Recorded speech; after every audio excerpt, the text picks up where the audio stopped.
está começando o Religare, Conhecimento e Religião. Hoje nós vamos falar sobre fraternidade e diálogo, o tema da campanha da fraternidade ecumênica do ano de 2021. Aqui comigo está a pastora Romy Benck, ela é pastora da Igreja Evangélica de Confissão Luterana e secretária executiva do Conselho Nacional de Igrejas Cristãs, o CONIC. Pastora Romy, bem-vinda ao Religare, uma alegria imensa recebê-la aqui no nosso programa. Eu que agradeço a possibilidade de participar desse programa, que é um espaço muito importante para a gente discutir temas relacionados à religião na vida pública. Então, estou muito feliz em poder contribuir. Que bom. E você? Você quer acompanhar o nosso programa de qualquer lugar e a qualquer momento? Inscreva-se em nossos canais no YouTube ou também nos nossos podcasts no Spotify. Acompanhe, compartilhe, curta o Religare, Conhecimento e Religião. Romy, qual que é a tradição, a história das campanhas da fraternidade ecumênicas no Brasil? Então, a pesquisa mais recente que nós temos sobre a história do Conselho Nacional de Igrejas foi realizada pela irmã Raquel de Fátima Colette. Então, ela fez uma pesquisa bem interessante, muito boa, lá pela PUC do Paraná, e uma das questões que ela levantou foi justamente o histórico das campanhas da fraternidade ecumênica. Então, ela destaca que já nos anos 80, as pessoas que nos antecederam no CONIC, né, lideranças religiosas das mais diferentes igrejas, já imaginavam, já discutiam a possibilidade de fazer uma grande campanha ecumênica de evangelização. Sei. Essa reflexão foi vindo até que no ano 2000, já com todos os bons ventos do Concílio Vaticano II, né, veio essa proposta de que na virada do milênio a gente poderia fazer essa experiência da campanha da fraternidade ecumênica. A decisão de ter ou não uma campanha da fraternidade ecumênica é sempre da Conferência Nacional dos Bispos do Brasil, na Assembleia dos Bispos da CNBB, porque a campanha da fraternidade é uma campanha católica romana.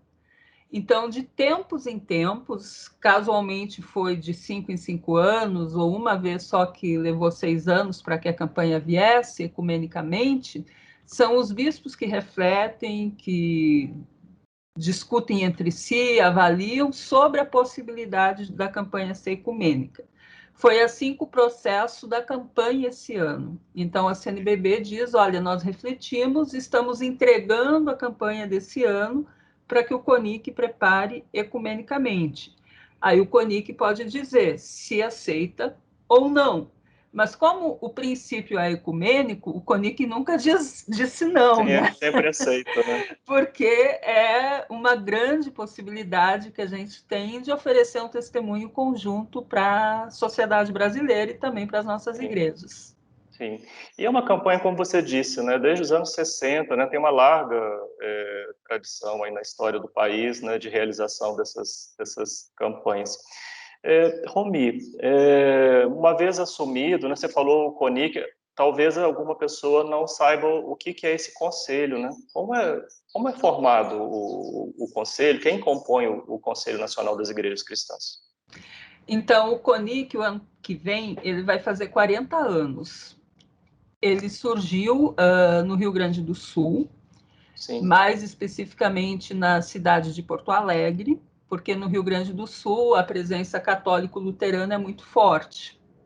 Então, e lá tem muito aqueles matrimônios interconfessionais, de católico com luterano. Então, a origem do CONIC está muito vinculada à conversa entre a Igreja Católica e a Igreja Luterana sobre como acolher esses matrimônios interconfessionais, para não dar briga em família, etc. Até que em 82, então, se definiu sobre a criação de um conselho de igreja. A participação de cada igreja foi discutida nos órgãos máximos de deliberação das igrejas E aí um conjunto de igrejas, então, se tornou as igrejas fundadoras do CONIC. Entre as igrejas fundadoras do CONIC está a Igreja Católica Romana, que é representada pela CNBB, está a Igreja Evangélica de Confissão Luterana no Brasil, a Igreja Metodista, embora não faça mais parte do CONIC, é uma igreja fundadora. E aí, depois, mais tarde, entraram também as igrejas episcopal anglicana e várias famílias de igrejas reformadas. E a nossa composição atual é de 6 igrejas, além da católica, da evangélica de confissão luterana, a episcopal anglicana, a presbiteriana unida, a síria ortodoxa de Antioquia e a Aliança de Batistas do Brasil, que é a igreja membro mais jovem, né, que a gente acolheu recentemente, fruto da campanha de 2016. Sim. Bom, para esse ano, vocês estão propondo um tema que é fundamental não só para o ecumenismo, mas para a sociedade brasileira, que é o tema do diálogo, né? Como é que foi assim o debate, né, que levou a vamos trabalhar esse tema, né, e a importância desse tema para o momento atual?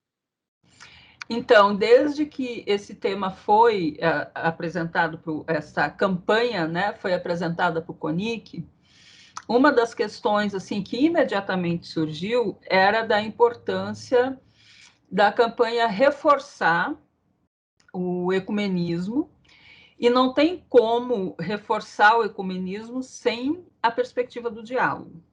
Claro. Então, a gente fez as consultas às comunidades, né? Cada igreja fez a consulta sobre que tema a gente poderia trabalhar, e os temas mais recorrentes foram aqueles que apontavam para as polarizações, para essa propagação de fake news nas redes sociais, sobre essa coisa de, como é que chama, de ódio que é propagada pelas redes, dessa cultura do cancelamento, que também tem sido muito forte nos últimos anos. Então, a partir dessa análise, a gente chegou nessa síntese: fraternidade, diálogo, compromisso de amor, que tentou resumir de uma forma mais afirmativa aqueles temas que apareciam como um resultado de um diagnóstico da realidade. As polarizações entre internas dentro das igrejas também apareceram muito, e essas polarizações também podem ser resolvidas pelo diálogo. E o tema bíblico, ele também foi muito no sentido assim, o que da base da nossa fé cristã nos motiva para o diálogo é a fé em Jesus Cristo. Então veio esse versículo de Efésios, que alguém encontrou: Cristo é a nossa paz, do que era dividido fez uma unidade. E assim, caiu como uma luva para o que a gente queria comunicar com a campanha. E falando então sobre o que vocês estão querendo comunicar, os objetivos, não é? Como é que você resumiria, né? Olha, isso é onde a gente quer chegar, né? Então, assim, primeiro, a gente quer chegar no horizonte de que as pessoas, as comunidades de fé, as pessoas que não têm religião, todas possam refletir que uma cultura da polarização, uma cultura que se orienta pela deslegitimação da vida do outro, pela deslegitimação da vida do planeta, que isso não é coerente com uma cultura, desde a perspectiva cristã, com uma fé, com a tradição cristã, mas também não é coerente com nenhum processo civilizatório. Então, chamar a atenção para as práticas de diálogo e de que elas são possíveis como caminho para a superação dessas divisões. E aí a gente elencou, assim, nos objetivos específicos, algumas questões, como, por exemplo, a denúncia dessa instrumentalização da fé em Jesus Cristo para propagar a discriminação e o ódio. Outra questão é afirmar a cultura do amor em lugar da cultura do ódio, que ali vem uma inspiração muito forte do Papa Francisco, né? O Papa Francisco enfatiza muito uma cultura de amor e de diálogo, Esse objetivo veio muito inspirado nessas falas dele. E depois também destacar as boas práticas que já existem em relação ao diálogo, porque muitas vezes a tendência da gente é olhar muito para os aspectos negativos da sociedade, muito para aquilo que gera divisão, e esquecer que existem muitas experiências que muitas vezes são pequenas, mas que conseguem trabalhar a superação de conflitos através do diálogo. Então, esse convite de olhar também para essas boas práticas que a gente já realiza. Bom, a gente está terminando esse bloco, mas tem muitas questões que você deixou, então, que a gente pode seguir conversando. No Religare de hoje, eu converso com a pastora Romy Ben, que ela é secretária executiva do Conselho Nacional de Igrejas Cristãs, ela é pastora da Igreja Evangélica de Confissão Luterana, e nós estamos conversando sobre o tema da campanha da Fraternidade Ecumênica do ano de 2021, Fraternidade e Diálogo. Nós vamos fazer um rápido intervalo e voltamos já.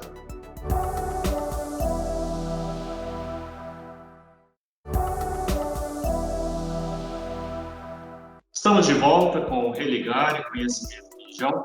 A nossa convidada, a pastora Romy Ben, secretária executiva do Conselho Nacional das Igrejas Cristãs, o CONIC, ela é uma das responsáveis, Romy, numa equipe que formulou o documento. Vocês publicaram recentemente no canal do CONIC no Instagram uma nuvem de palavras para dizer das ideias principais do texto base. O que você destaca dessa nuvem de palavras do documento, do texto base da campanha ecumênica, campanha da Fraternidade Ecumênica? Então, dessa nuvem de palavras, que ela foi muito interessante, sabe? A gente olhar assim, quais são as palavras que mais se destacam no texto base. Então, a gente vê que essa nuvem de palavras está muito coerente com os objetivos da campanha. A ideia de Deus, de diálogo, de pessoa, de Jesus, de comunidade. Então, são palavras que remetem para a coerência e o objetivo do texto base. Então, ecumênico, São todas palavras que mais aparecem nos textos bases. Aí isso também ajuda um pouquinho a fazer uma comparação, porque alguns dizem, não, a palavra indígena aparece não sei quantas vezes, a palavra mãe de santo aparece não sei quantas vezes. Só que não é verdade. As palavras que mais aparecem são aquelas que nos remetem mesmo ao Evangelho e às bases da nossa fé cristã. Sim. Bem, nós estamos falando aqui de um mundo em polarização, necessidade do diálogo. A quem não interessa uma campanha da fraternidade ecumênica, a quem não interessa a gente enfrentar esses problemas que nós vivemos na sociedade brasileira.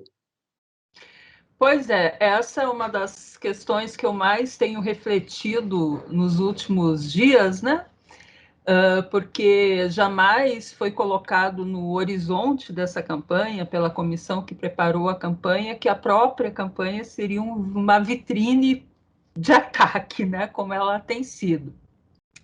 Mas eu acho que essa campanha não interessa justamente para aqueles que não querem reconhecer que a tradição, aí vamos falar especificamente da tradição cristã, não que isso seja só um elemento do cristianismo, porque todas as tradições de fé, sejam elas quais forem, elas têm como princípio o amar a Deus sobre todas as coisas e amar ao próximo como a ti mesmo, E aquela ideia de não vamos fazer a outra pessoa aquilo que você não quer que o outro faça contigo. Então, essa compreensão do colocar-se em lugar do outro e da outra.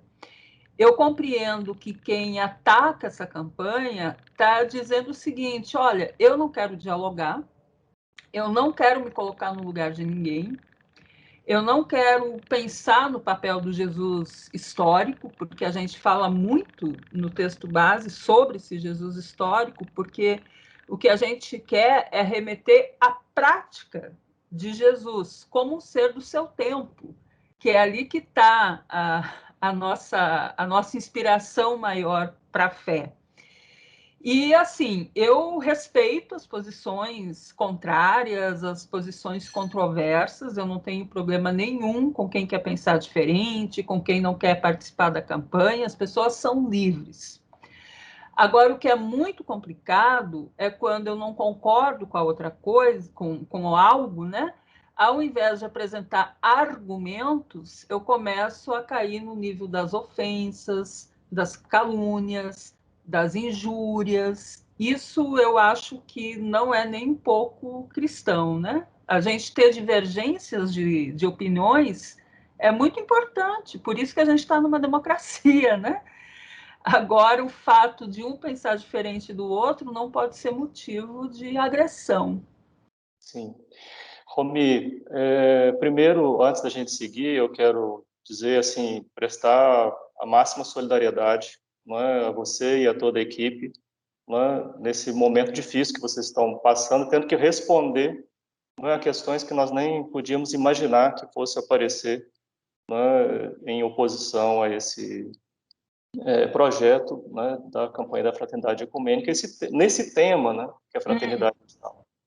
Bem, você disse no primeiro bloco que há uma série de iniciativas que vocês querem reforçar que já existem. Né?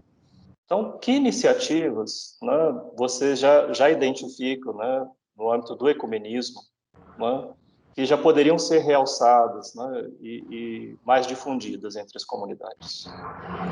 Então, a primeira delas, e a mais antiga que o CONIC realiza, é a Semana de Oração pela Unidade Cristã, que sempre ocorre no período de Pentecostes. A Semana de Oração desse ano, coincidentemente ou não, ela vai focar o tema do amor também. Então, ela vai ser praticamente uma continuidade do que é o tema da campanha da Fraternidade Ecumênica. E esse ano também ela foi preparada pelo CAIC, que é o Conselho Amazônico de Igrejas. Então, durante a semana, a gente vai trabalhar muitos elementos da tradição religiosa e cultural da Amazônia. Então, o jeito de celebrar e tudo mais. Outra prática que a gente destaca, o CONIC, historicamente, participa da Rede Ecumênica da Água, que é vinculada ao Conselho Mundial de Igrejas.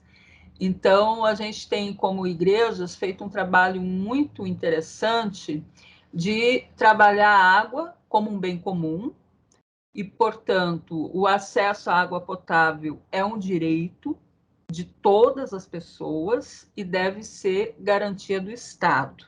Então, a gente cuidar da água como um compromisso de fé. E, por fim, a gente tem várias experiências de missões ecumênicas que acontecem em territórios de conflito. Então, nós temos, pelo Fórum Ecumênico, a experiência das missões ecumênicas junto às comunidades guaranis e caiovás. Nós temos uma missão ecumênica em Pau d'Arco, quando aconteceu a última chacina, e agora, infelizmente, uma pessoa que foi testemunha daquela chacina foi assassinada também. Então, a gente acompanha muito de perto. Temos uma missão ecumênica sobre a água, que aconteceu nessa região ali do interior da Bahia, em Barreiras, né? Então, são gestos ecumênicos que a gente tem, são acúmulos da caminhada ecumênica, que sempre destacam, assim, a nossa relação e o nosso compromisso com a coletividade e com o bem comum. Sim. Bem, isso é o que já existe, né? O que está por fazer? Né? Você está falando, né, e nós estamos, nós compartimos, né, desse diagnóstico, né, de intolerância, de um crescimento de violência, de racismo religioso, né, principalmente com tradições de matrizes africanas, indígenas, enfim. não está fácil viver hoje em dia, né? Não sei se esteve fácil em algum momento. Mas o que está para ser feito, Romy, e que essa campanha da fraternidade pode contribuir? Bom, em primeiro lugar, eu diria que o que está para ser feito é não temer o diálogo, é realmente acreditar no diálogo e dizer que nós somos capazes de dialogar, né? De lidar com pontos de vista, conceitos, etc., diferentes. Em segundo, na elaboração metodológica do texto, a gente se orienta numa pergunta que o caminhante estranho que chegou lá com os discípulos de Emaús perguntou para eles sobre o que é que vocês conversam no caminho. E a gente faz essa pergunta também quando a gente vai falar da realidade, sobre o que é que nós hoje precisamos conversar no caminho. Então, a gente precisa conversar sobre as inúmeras violências contra populações em vulnerabilidade e compreender que nenhuma dessas práticas de violência é compatível, é coerente com a fé cristã. Eu digo assim, Deus nos dá uma única liberdade, que é a liberdade do amor. Deus não me dá a liberdade do ódio, né? Eu sou livre sobre todas as coisas e temente a Deus sobre todas as coisas. A minha liberdade é a liberdade do amor. Aquilo que eu temo é que Deus me coloca a orientação de que eu não posso odiar ninguém. Não posso aceitar o assassinato de mulher só porque mulher é mulher. Não posso aceitar o assassinato de pessoas LGBT porque tem uma orientação sexual que, de repente, pensa, mas isso não é certo. Você até pode pensar que não é certo, né? Você tem essa liberdade de não conseguir lidar com isso. Mas isso não significa que você possa propagar o ódio. O que essas pessoas têm... Não se opor ao assassinato dessas pessoas. Exatamente. E foi o que a gente quis falar no texto. Sabe? Nós precisamos falar sobre isso. E que compreender que falar sobre isso não significa que a gente vá mudar confessionalidades e dogmas das igrejas. Até porque a natureza do Conselho Nacional de Igrejas e também do Conselho Mundial de Igrejas não é interferir na doutrina, no dogma de igreja nenhuma. Seria um absurdo. Mas, assim, a gente pode falar sobre a realidade. Então, não tem nada que nos impeça a falar sobre isso. Sim. Bom, acho que isso daí realmente vai ter que envolver muito do nosso esforço, né, do nosso trabalho, né, porque, enfim, nós estamos aqui de acordo, são muitos os desafios, né? Você falou das mulheres, da população LGBT, né, das populações das periferias, né, das pessoas negras, das comunidades, povos indígenas. Então, tudo aí são decorrências, né, desse ambiente de diálogo que a gente precisa construir. Romy, eu agradeço demais você ter aberto um momento na sua agenda, né? Você está cheio de compromisso, né? E aceitou o nosso convite. Agradeço demais. Força e coragem, nós estamos juntos e juntas e juntas. Isso. E vamos seguir em frente. Muito obrigado pela sua participação.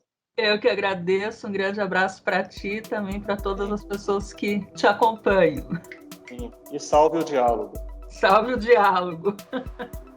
O Religar é um projeto de extensão do Programa de Pós-Graduação em Ciências da Religião da PUC Minas. Você pode acompanhar as nossas atividades e cursos acessando a nossa página que está em pucminas.br/ppgcr. O Religar de hoje fica por aqui.